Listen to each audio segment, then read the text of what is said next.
Most borrowers sign term sheets without actually understanding them. And here's the problem. A term sheet is the lender's blueprint. If you misunderstand even one line, the entire deal can shift: your rate, your cash to close, even your obligations after closing. Today, I'll show you how to read a term sheet like a professional so you never walk into a loan blind again. If you've ever felt confused by lender jargon or surprised by unexpected fees later in underwriting, this will save you time and protect your profit. By the end of this video, you'll know exactly what to look for and the red flags that most borrowers miss. Let's set the stage. A term sheet isn't a commitment. It's a proposal. It outlines the lender's view of the deal before underwriting. And because investors often rush, they skip the fine print. That's where money gets lost. Here's a quick story. A borrower named Liam accepted a term sheet for a rehab loan. The rate looked great. The LTC looked great. Everything looked perfect until closing week, when he realized the lender required interest reserves and held 10% of the construction draws until final inspection. Nobody explained it. He didn't ask. That one oversight cost him thousands in upfront cash. The information was on the term sheet, he just didn't know how to read it. That's the trap we're avoiding today. Let's break down the science.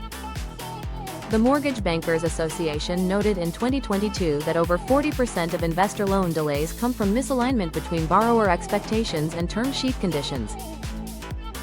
Another study from CoreLogic in 2023 found that 68% of cost overruns in investor deals come from misunderstanding hidden conditions, reserve requirements, rate adjustments, or construction holdbacks. In short, the term sheet is the map, and if you can't read it, you can't complain about the destination. Here's what you look for: 5 categories that control your entire loan.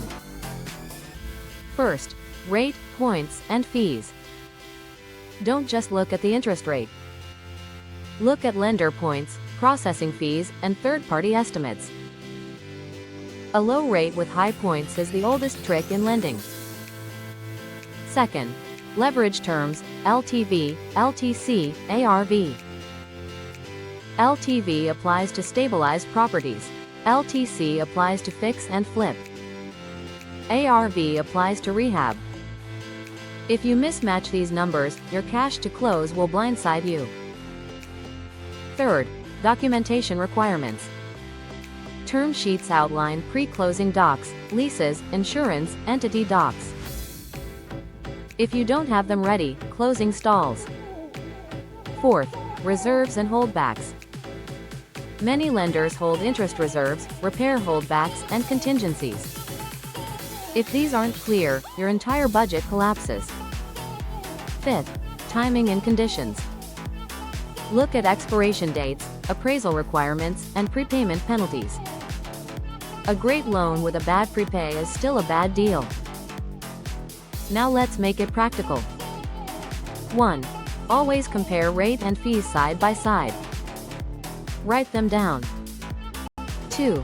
Calculate your true cash to close. Don't trust the sheet, verify it. 3. Confirm whether the term sheet requires interest reserves or construction draws. 4. Ask the lender which items are negotiable and which are fixed. 5. Get every change in writing. Verbal approvals mean nothing. Let's close the loop. Earlier I said a term sheet is a blueprint. The payoff is this: when you know how to read it, you control the deal, not the lender, not the underwriter, not the market. You. That's how the best investors move fast, stay protected, and never get surprised at closing. Subscribe for more science-backed insights on personality and decision-making. Educational content. Not medical or psychological advice.